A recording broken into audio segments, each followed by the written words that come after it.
റോട്ടിലും മറുഭാഗത്തൊക്കെ ആയിട്ട് ഒരുപാട് മുസ്ലിയാക്കന്മാർ വയല് കേൾക്കാൻ ഉണ്ടായിരുന്നു. കഴിഞ്ഞ ഈ ഉള്ളവന്റെ പ്രസംഗം കേൾക്കാൻ വേണ്ടി ഈ പരിസരത്ത് ഒരുപാട് മുസ്ലിയാക്കന്മാർ, എനിക്കൊരുപാട് മുസ്ലിയാർ സുഹൃത്തുക്കളുണ്ട് നാട്ടിലും മറുനാട്ടിലൊക്കെ ആയിട്ട്.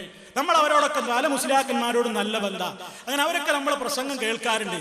എന്താ പ്രസംഗം കേൾക്കാൻ വന്നതിന് പേരോട് ദേഷ്യം പിടിക്കുകയാണ്. മൂപ്പര് പറയണേ, ഇവിടെ ചില അരമുസ്ലിയന്മാര്, മൂപ്പര് പറയാം, അരമുസ്ലിയന്മാരെ നിങ്ങൾ ഈ മൗലവിയുടെ വയല് കേൾക്കാൻ പോയി കയ്യും കെട്ടി നിന്ന് കൊടുത്തില്ലേ, കീഴന ഓർ അങ്ങനെ കേൾപ്പോക്കാറുണ്ടോ, നിങ്ങൾ അള്ളാഹുടെ ദീനിനോട് ചെയ്യുന്ന ക്രൂരതല്ലേ എന്നൊക്കെ പറഞ്ഞിട്ട് നമ്മുടെ പ്രസംഗം കേൾക്കുന്ന നാദാപുരത്തുള്ള സാധാരണക്കാരായ മുസ്ലിയാന്മാരെയൊക്കെ പേരോടൻ എന്താ വിളിച്ചത്? അരമുസ്ലിയാന്മാര്. മൂപ്പര് ഫുള്ള് മൗലിയര്. ഏതാ ഫുള്ള്? ആറ്റിങ്ങലായത്തും പാറക്കടവലായത്തും നാദാപുരായത്തൊക്കെ മൂപ്പര് ബടാ മൗലിയര്.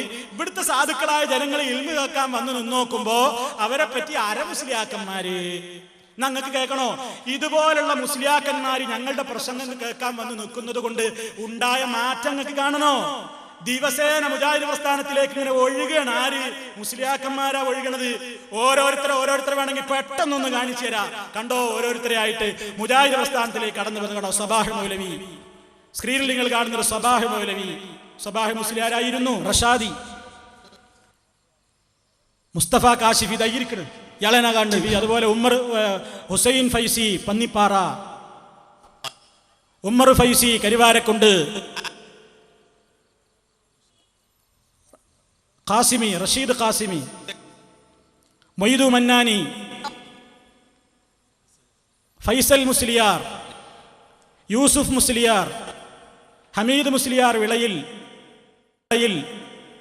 മഹമൂദ് ബാക്കവി, ഹംസ ബാക്കവി ചങ്ങലേരി, സൽമാനുൽ ഫാരിസി മുസ്ലിയാർ. നോക്കൂ സുഹൃത്തുക്കളെ, ഇത് കുറച്ചേ കാണിച്ചിട്ടുള്ളൂ. എത്ര ആളെ കാണിക്കണം? ഇതൊക്കെ മുജാഹിദ് പണ്ഡിതന്മാരുടെ പ്രസംഗവും ലേഖനമൊക്കെ വായിച്ച് സത്യം മനസ്സിലാക്കിയപ്പോൾ അപ്പുറത്ത് നിൽക്കാൻ ആഖിറത്തെ പേടിച്ചിട്ട് വന്ന ആൾക്കാരാ. അപ്പൊ പേരോടിന് വലിയ പേടിയാണത്.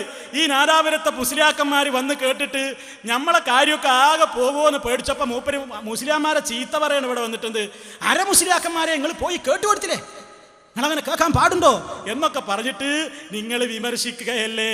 അതുകൊണ്ട് എൻ്റെ പ്രിയപ്പെട്ട സുഹൃത്തുക്കളെ, നിങ്ങളൊന്ന്